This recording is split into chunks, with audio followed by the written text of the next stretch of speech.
ఓం గం గణాధిపతయే నమః. ఐం సరస్వత్యై నమః. ఓం శ్రీ గురుభ్యో నమః. హరి ఓం.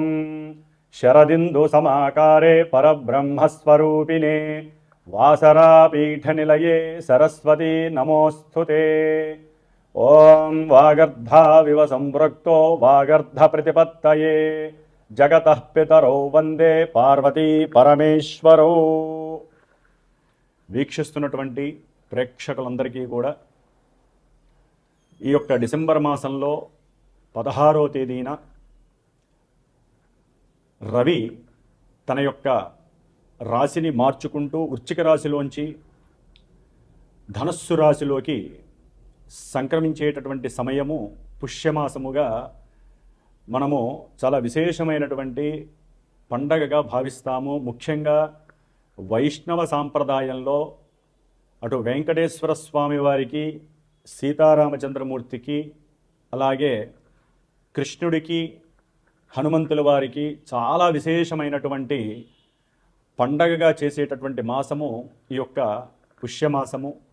గోదాదేవిని కూడా చాలా విశేషంగా అర్చిస్తూ భగవంతుడికి సమస్త మానవాళి అంతా కూడా, సమస్త జీవులన్నీ కూడా సుఖంగా ప్రశాంతంగా ఈ భూమి మీదకి వచ్చినందుకు పూర్వజన్మల్లో చేసుకున్నటువంటి పుణ్యఫలాలన్నీ కూడా రావాలని ఆశిస్తూ ఎన్నో శ్లోకాలు, స్తోత్రాలు, మంత్రపఠనాలతో, ధూప దీప నివేదనలతో, ఉపవాస దీక్షలతో, అలాగే ఉదయాన్నే చక్కగా బ్రాహ్మీ ముహూర్తానికే నిద్రలేచి చాలామంది, ఎక్కువ శాతం మంది మన యొక్క ఈ భరతఖండంలో సనాతన ధర్మాన్ని ఆచరించేటటువంటి ప్రతి వ్యక్తి, ప్రతి కుటుంబము కూడా చాలా ఆనంద పారవస్యముతో జరుపుకునేటటువంటి పండుగ దినము ఈ యొక్క దినములు పుష్యమాసము. ఈ యొక్క సమయంలోనే డిసెంబర్ 16వ తేదీ నుండి జనవరి 13వ తేదీ వరకు కూడా సమస్త జీవరాశుల్ని పరిపాలించేటటువంటి జీవాన్ని, శక్తిని, ఆత్మ చైతన్యాన్ని, మానసిక చిత్త చాంచల్యాన్ని దూరం చేసి తన యొక్క శక్తివంతమైనటువంటి కాంతి పుంజముల చేత చక్కగా అందరి యొక్క ఆత్మ నిగ్రహ శక్తులని, ఆత్మలని ఆ యొక్క స్వామివారు పరిపాలిస్తూ దివ్య తేజస్సుని కలిగించే విధంగా ఉండేటటువంటి మాసము ఈ యొక్క ధనుర్మాసము అంటారు. సూర్యుడు ధనస్సు సంక్రమణం ఈ నెల డిసెంబర్ 16వ తేదీన మూలా నక్షత్రంలో ఆయన సంచరిస్తాడు. దాదాపుగా ఒక 13 రోజులు. ఆ తదుపరి అంటే 29, 30వ తేదీ వరకు కూడా మూలా నక్షత్రంలో పరిపాలిస్తాడు. మరి ఈ నక్షత్రాధిపతి కేతువు సింహరాశిలో చక్కగా తన యొక్క స్వక్షేత్రంలో, అంటే రవి యొక్క స్వక్షేత్రంలో ఉండి పరిపూర్ణమైనటువంటి పుణ్య ఫలాలన్నీ కూడా ప్రసాదించేటటువంటి సమయంగా మనం చెప్పుకోవచ్చు. అలాగే తదుపరి రవి తర్వాత 13 రోజులు కూడా పూర్వాషాఢ నక్షత్రంలో తన యొక్క సంచారాన్ని కావిస్తూ ధనాన్ని, సంతానాన్ని, అట్లాగే వివాహాలని, ఇలాంటి యోగాలని, విశేషమైనటువంటి పూజా పుణ్యఫలాలని పరిపక్వత కలిగింపజేసి ఆత్మ చైతన్య శుద్ధిని, శక్తిని ప్రసాదించేవాడు ఈ సూర్యభగవానుడు. తదుపరి 9వ తారీఖు తర్వాత తన యొక్క సొంత నక్షత్రమైనటువంటి ఉత్తరాషాఢ నక్షత్రంలో సంచరిస్తూ మానవాళందరికీ కూడా ఎంతో శుభాన్ని చేకూర్చేటటువంటి మాసం ఇది. అయితే ఇదే రాశిలో దాదాపుగా కుజుడు కూడా ఇంతకు కొన్ని రోజుల ముందే ధనస్సు రాశిలో తన యొక్క సంచారాన్ని ప్రారంభం చేశాడు. అంటే రవి, కుజులు ఇద్దరూ అగ్ని తత్వాన్ని ప్రసాదించేటటువంటి చాలా హార్ష్బుళ్ళు, కోపోద్రిక్తమైనటువంటి, ఆవేశపూరితమైనటువంటి, ఉష్ణవంతమైనటువంటి గ్రహాలు. మరి అది ఉష్ణతత్వపు రాశి కూడా అయింది ధనస్సు రాశి. అగ్నితత్వపు రాశిలో 2 అగ్నితత్వపు గ్రహాలు ఉండటం చాలా వరకు కూడా మరి యొక్క స్థానాన్ని మన యొక్క జ్యోతిష శాస్త్రంలో ఉన్నతమైనటువంటి న్యాయస్థానాలకి, అట్లాగే విద్యాలయాలకి, ప్రొఫెసర్సు, న్యాయవాదులు, న్యాయస్థానాలు, జడ్జిలు, సమావేశాలు జరిపేటటువంటి పెద్ద పెద్ద ఆడిటోరియంసు, పూజా యజ్ఞాదులు, అట్లాగే హోమాదులు జరిగేటటువంటి పెద్ద పెద్ద ప్రదేశాలని, అలాగే మనం పూజ చేసుకునేటటువంటి పూజ గదుల్ని, ఇలా ఎన్నో విశేషమైనటువంటి, అట్లాగే దూర ప్రయాణాలని, ముఖ్యంగా విదేశాలలో నివసించేటటువంటి మానవికుల మీద ఈ యొక్క రవికుజుల యొక్క ప్రభావము అత్యంత తీవ్రంగా ఉండబోతోంది. ముఖ్యంగా రాజకీయ నాయకులు, మిలిటరీ, పోలీస్ ఉన్నతాధికారులు, డాక్టర్లు, ఎవరైతే వైద్యశాస్త్రంలో మెదడుకి సంబంధించినటువంటి డాక్టర్లు, అంటే మైండ్కి, నర్వస్కి సంబంధించినటువంటి, అట్లాగే శస్త్రచికిత్సలు ఎవరైతే సర్జన్స్ ఉంటారో వారికి సంబంధించి, ఆయుర్వేదంలో కూడా నూతన విప్లవము, ఆయుర్వేదానికి సంబంధించిన మందులు అవసరమయ్యేటటువంటి రోజులు మరి ఈ యొక్క నెల రోజులు కూడా అలాంటి పరిస్థితి రాబోతోంది. ఎన్నో ప్రయాణాల యందు ఆకస్మికంగా ఎన్నో రకాలైనటువంటి దుస్సంఘటనలు, దుర్ఘటనలు కూడా జరిగేటటువంటి సమయం ఇది. ఎన్నో ప్రమాదాలు, ఆయుర్గండాలు, అట్లాగే తీవ్రమైనటువంటి తలనొప్పులు, కీళ్ళవాతాలు, నడున్నొప్పులు, అట్లాగే మూర్ఛపు వ్యాధులు, మరి శిరో సంబంధితమైనటువంటి ఎన్నో దోషాలు, సయాటిగా నొప్పులు కానివ్వండి, ఇలాంటివి అనారోగ్యాలు, అట్లాగే ఉష్ణతత్వపు గ్రహం కాబట్టి తీవ్రమైనటువంటి అలసట, కళ్ళు తిరగటము, అట్లాగే ఈ మర్మగర్భితమైనటువంటి మర్మాంగ అవయవాలకి సంబంధించినటువంటి కొన్ని అనారోగ్య దోషాలు కావచ్చు, ద్వితీయ వివాహాల పరంగా కొన్ని సంఘటనలు మరి ఇబ్బంది కలగచ్చు.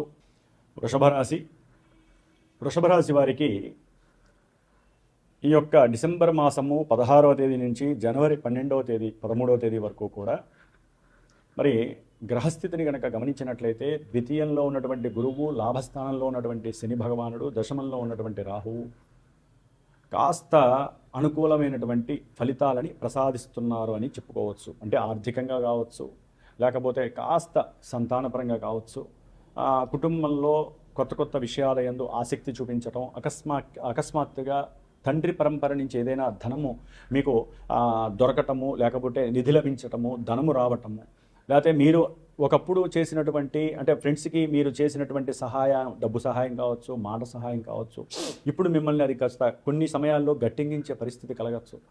అంటే ద్వితీయంలో ఉన్నటువంటి గురువు ధనపరంగా, ఆర్థికంగా, కుటుంబపరంగా మంచి వాక్కు, సంభాషణ, వీటి వల్ల మీకు కీర్తి, ప్రతిష్ట, మంచి ఫేము కలగడానికి గురు భగవానుడు కాస్త అనుకూలంగా ఉన్నాడనే చెప్పవచ్చు. దీని ద్వారా మీరు ఉద్యోగరీత్యా చేసేటటువంటి ప్రయత్నాలలో మీరు నిరుత్సాహంగా ఉన్నప్పుడు ఒక్కసారిగా అకస్మాత్తుగా మీకు వెలుగు చిమ్మేటటువంటి అవకాశాలు రావటము, దాని ద్వారా చేస్తున్న ఉద్యోగంలో ఉన్నటువంటి ప్రమోషన్ వచ్చి దానికి ఎవరో ఒకళ్ళు మీకు అగంతకంగా కాస్త సహకారం చేయటం, దాని ద్వారా మీకు అనుకూలమైనటువంటి పరిస్థితులు కలగటము, భాగ్యము అభివృద్ధి చెందటము, ఇలాంటివి కలగడానికి ఉద్యోగంలో కొన్ని మార్పులు చేర్పుల ద్వారా మీ ఆదాయ రాబడి పెరగడానికి అవకాశం ఉంటుంది. బ్యాంకింగ్ వ్యవస్థలో కూడా, అంటే ఏదైనా రుణపరంగా మాట సహాయం చేయటమో, లేకపోతే సంతకం చేసి అవతల వ్యక్తులకి మీరు కాస్త సహకరించడమో, ఇలాంటివి కూడా జరిగే సంఘటనలు కూడా కలుగుతూ ఉంటాయి. అట్లాగే లాభంలో ఉన్నటువంటి శని భగవానుడు కూడా ఏదైనా సరే మీరు వృత్తి, ఉద్యోగ, వ్యాపారాదుల్లో కనుక ఏదైనా చేయదలుచుకున్నట్లయితే ఆ ఆలోచనలు మీకు సక్రమమైనటువంటి ఫలితాలు ఇవ్వడానికి శని భగవానుడు మీ యొక్క రాశిని చూస్తున్నాడు. కాబట్టి మీరు వ్యాపారపరంగా పెట్టేటటువంటి పెట్టుబడులు కానీ, లేకపోతే ఏదైనా 10 రూపాయలు లాభం వస్తాయి, ఆ లాభం ద్వారా మేము ఏదైనా పెట్టుబడి పెట్టి వ్యాపారం చేయొచ్చు అని ఒకప్పుడు మీరు పెట్టినటువంటి డబ్బుల పరంగా కూడా లాభాలు కలిగే అవకాశం శని భగవానుడు ఇస్తున్నాడు. అంటే కొంచెం ఆలస్యం అవుతుందేమో కానీ ఇచ్చేటటువంటి లాభాలు మాత్రము తక్కువగా వస్తాయి. తండ్రి దగ్గర నుంచి ఏదైనా సరే పెట్టుబడుల ద్వారా ఉన్నట్లయితే కనుక వాటి పరంగా షేర్స్ రావాలన్నా వస్తాయి. అంటే పెద్ద పెద్ద వ్యాపారాలు, పారిశ్రామికవేత్తలు కావచ్చు, ఉద్యోగాదుల ద్వారా మీకు వచ్చే పింఛన్ డబ్బులు కావచ్చు, ఇట్లా ఆర్థికపరమైనటువంటి వృత్తి, ఉద్యోగ, వ్యాపార పరంగా మీకున్నటువంటి స్ట్రాటజీని బట్టి మీకు వచ్చే డబ్బులు మీకు వచ్చే అవకాశాలు ఉన్నాయి. ముఖ్యంగా విద్యార్థులు, విద్యాస్థానంలో ఉన్నటువంటి కేతువు కాస్త మీ అనారోగ్య లోపాల వలన, ఇంట్లో కుటుంబ పరిస్థితులు సరిగ్గా లేకపోవడం వలన, మీకున్నటువంటి కొన్ని కళాత్మక విషయాల పట్ల ఆసక్తి వలన విద్యలో కొంత వెనకబాటు, కొంత విఘ్నాలు కలిగి మీకు మానసిక నిరుత్సాహం కలిగే అవకాశం ఉంటుంది. కాబట్టి గణపతి ఆరాధన చేయండి. కేతు అనేటటువంటి వాడు మీకు విఘ్నాలు లేకుండా గణపతి అష్టోత్తరము కానీ, గణపతి నామస్మరణం కానీ చేయడం ద్వారా ఓం గం గణపతయే నమః అనేటటువంటి నామాన్ని రోజుకి 70 సార్లు 108 సార్లు చదవండి. ఎటువంటి విఘ్నాలు చదువుకునే విద్యార్థులకి కలగవు. అట్లాగే వృషభ రాశి వారికి ముఖ్యంగా ఈ సూర్య భగవానుడు ఆరోగ్యాన్ని, విద్యకి సంబంధించి, అట్లాగే కళలు కానీ, లేకపోతే కొంతమందికి సంతానపరంగా కానీ ఎన్నో లోటుపాటులు, ఇబ్బందులు కలిగి ఉన్నతమైనటువంటి చదువు పట్ల విద్యార్థులకైతే కనుక అవగాహన లేకపోవటము, తండ్రి యొక్క సహకారం లేకపోవటం, ఇంట్లో తండ్రికి ఏదైనా ఆపదలు వచ్చి వారు ఇబ్బందులు పడటం ద్వారా వీరి యొక్క ఉన్నతమైన చదువులకి బ్రేక్ పడటము, లేకపోతే ఉన్నత ప్రయాణాల రీత్యా చదువుకోవడానికి వెళ్ళేటటువంటి వాళ్ళకి మరి ఫ్లైట్స్ పరంగా ఏదైనా అవి కనుక వాళ్ళకి సహకరించక ఉన్నట్టుండి ఆ ఫ్లైట్స్ డిలే అవ్వటము, దాని ద్వారా వీరి యొక్క ప్రయాణము మళ్ళీ తిరుగుబాటు ఇక్కడే ఉండటము, ఇలాంటివి ఎన్నో రకాలైనటువంటి ఆపదలు గవర్నమెంట్ పరంగా, అంటే గవర్నమెంట్ విద్యాలయాల్లో చదువుకునే వాళ్ళకి కొంత ఆర్థికపరమైనటువంటి ఇబ్బందులు కూడా కలిగే అవకాశం ఉంటుంది. వస్తాయి, మాకు వచ్చేటటువంటి రిజర్వేషన్ కోటా ద్వారా వచ్చే డబ్బు వస్తుంది అనుకుంటారు. కొంతమందికి ఉన్నతమైనటువంటి శ్రేణిలో మార్కులు రావటము, వారికి కూడా డబ్బులు పడాలి బ్యాంకులో అనుకుంటే ఆ డబ్బులు పడకుండా ఈ సూర్య భగవానుడు అష్టమంలో ఉండటం ద్వారా, కుజుడితో కలిసి ఉండడం ద్వారా అవతల వ్యక్తులు కాస్త దాన్ని డిలే చేయటము, మోసం చేయటము, ఇవ్వకపోవడం ద్వారా కూడా మీకు ఇబ్బంది పడతారు. ముఖ్యంగా అష్టమ కుజుడు కొన్ని ప్రమాదాలని సూచిస్తాడు. అవతల వ్యక్తులతో కనుక మీరు సరిగ్గా మాట్లాడకపోయినా, అవతల వ్యక్తులను పెట్టి మీరు తొందరపడి ఏదైనా పెట్టుబడులు పెట్టినా తప్పకుండా నష్టము పడే అవకాశం ఉంటుంది. కాబట్టి పెట్టుబడులు పెట్టే విషయంలో జాగ్రత్తగా ఉండండి. భార్య యొక్క సంపాదన కొంచెం వృద్ధి చెందుతుంది అనుకుంటారు, కానీ ముందు కాస్త కష్టాన్ని, నష్టాన్ని పడేటటువంటి పరిస్థితి భార్యాభర్తల్లో ఎవరికో కలుగుతుంది. ముఖ్యంగా భార్యాభర్తల మధ్య మాట్లాడినా, చూసినా నిప్పురవ్వలు అంటుకునే విధంగా ఈ రవికుజులు అష్టమంలో ఉండటం మహాదోషకరమైనటువంటిది.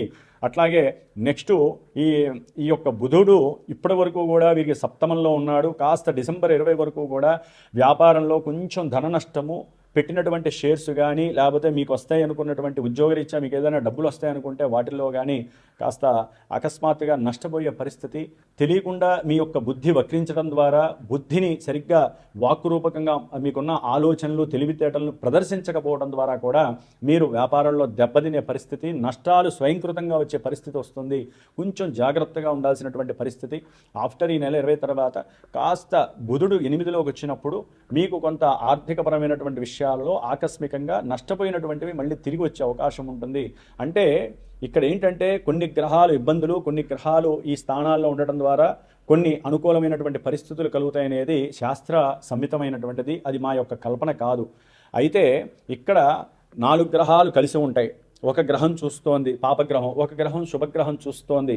మల్టిపుల్గా ఎన్నో అర్థం కానటువంటి సిచ్యువేషన్స్ మరి గ్రహాలు కలుగజేస్తాయి. అవి శాస్త్రము ఇచ్చినా కూడా మన నిత్య జీవితంలో మనం పుట్టిన సమయంలో ఉన్నటువంటి జాతకానుసారము ఏ గ్రహాలు ఏ నక్షత్రాల్లో ఉన్నాయో, ఏ దశలు అంతర్దశలు జరుగుతున్నాయో, అవి శుభాలు జరుగుతున్నాయా అశుభాలు జరుగుతున్నాయో మనకు తెలియదు. అవే ఇక్కడ మనకి ఏ స్థానాల్లో ఉండి ఏ నక్షత్రాల్లో ఉంటే వాటికి వీటికి లింక్ చేస్తేనే మనకి ఏం జరుగుతుందో మనకి తెలుస్తుంది. ఇది ఒకటి గుర్తుంచుకోవాలి వీక్షించేవాళ్ళు. కాబట్టి చెప్పినవన్నీ కూడా నా యొక్క వృషభ రాశికే జరుగుతాయి, నాకు ప్రమాదాలు జరుగుతాయి, ఆరోగ్యం పాడైపోతుంది అని భావన తీసేసేయండి. ఈ విధంగా ఉన్నందుకు శాస్త్రంలో మన ఋషులు ఇట్లా ఇచ్చారు, ఇట్లా జరగచ్చు. కొన్ని కోట్ల మంది ఉంటారు, అందరికీ ఒకటే జరగదు. ఎవరి జీవితం వారికి ఉంటుంది, ఎవరి జాతకం వారికి ఉంటుంది. కాబట్టి జాతకం చూపించుకోవడం ద్వారా మాత్రమే మనకి అసలు విషయం. కొంతమందికి ఉద్యోగము, కొంతమందికి వివాహము, కొంతమందికి సంతానము, మల్టిపుల్గా ఎన్నో రకాలైనటువంటి విషయాల యందు ఇబ్బందులు, ఈవెంట్స్ జరగక ఇబ్బందులు పడుతూ ఉంటారు. అది ఓన్లీ జాతకం మాత్రమే అవుతుందా లేదా తెలియచేస్తుంది. ఎప్పుడు ఆ గ్రహాలు అనుకూలించి గోచారంలో అనుకూలంగా ట్రాన్సిస్ట్ ఉంటేనే జరుగుతుంది. ఇట్లా మల్టిపుల్గా ఉంటాయి కాబట్టి అది ఒక్క జ్యోతిష్కుడికే తెలుస్తుంది. కాబట్టి జాతక చక్ర విశ్లేషణ ద్వారా మాత్రమే ఈవెంట్స్ని తెలుసుకోవటం ఉత్తమం, పరమోత్తమం. ఈ యొక్క నామఫలాలు లేకపోతే రాశి ఫలాలు ఇవి కొంతవరకు మీకు ఓదార్పుని, కాస్త లేవలేనటువంటి వాడిని లేచి 4 అడుగులు వేసే శక్తిని మాత్రమే ఇస్తాయి. కానీ డెస్టినేషన్ రీచ్ అయ్యేటటువంటి పరిస్థితి రాశి ఫలాలు ఇవ్వడం అనేది చాలా వరకు అరుదు. ఇది ప్రపంచానికి సంబంధించినటువంటిది మాత్రమే గ్రహస్థితి సూచిస్తుంది. కాబట్టి మరి ఈ విధంగా గోచారంలో మీకు అష్టమంలో ఈ నెలాఖరు నుంచి కూడా 4 గ్రహాలు ఉండటం ద్వారా మల్టిపుల్గా మీరు ఊహించలేనటువంటివి అకస్మాత్తుగా కొన్ని వస్తే, అకస్మాత్తుగా గవర్నమెంట్ నుంచి కొన్ని ప్రమాదాలు, కొన్ని మృత్యు గండాలు, అట్లాగే కొన్ని అగ్ని ప్రమాదాలు కావచ్చు, కొన్ని శస్త్ర చికిత్సలు కావచ్చు, ఇట్లా ఎన్నో రకాల, ఒక్కోసారి బుద్ధి సరిగ్గా పనిచేయక వ్యాపారంలో నష్టం కావచ్చు, అట్లాగే భార్యాభర్తల మధ్య ధనపరమైనటువంటి సమస్యలు కావచ్చు, ద్వితీయ వివాహానికి దారి తీయచ్చు. ద్వితీయ వివాహం చేసుకున్నామన్న దగ్గరగా వెళ్ళినటువంటి వాళ్ళకి ఎన్నో పరాభవాలు కలగచ్చు. ఇట్లా మల్టిపుల్గా ఉంటాయి. కాబట్టి ఒకటే చేయండి. వృషభ రాశి వారికి ఇప్పుడు దైవానుగ్రహం బుధ, గురుడు, శని, రాహువు బలంగా ఉన్నారు. కానీ మిగతా గ్రహాలు అనుకూలంగా లేవు. కాబట్టి రవి, కుజ మరియు కేతువు ఈ గ్రహాలకి తప్పకుండా మీరు సుబ్రహ్మణ్యాష్టకం చేసుకోండి, ఆదిత్య హృదయం చదవండి. ముఖ్యంగా ఈ 3 గ్రహాలకి మాత్రము తప్పకుండా దానం ఇవ్వటము, గోవుకి అవి నానబెట్టి తినిపించటము, మిక్సీ చేసి పొడి వేసి తినిపించడము చేయండి. ఈ నెల రోజులు మిమ్మల్ని మీరు కాపాడుకోండి. ఆరోగ్యం మీద శ్రద్ధ పెట్టండి. వాహనాల మీద వెళ్ళేటప్పుడు, అవతల వ్యక్తులతో మాట్లాడేటప్పుడు భార్యాభర్తల మధ్య కోపావేశాలు లేకుండా జాగ్రత్త పడండి వృషభ రాశి వారు. ఓం నమో నారాయణాయ నమః.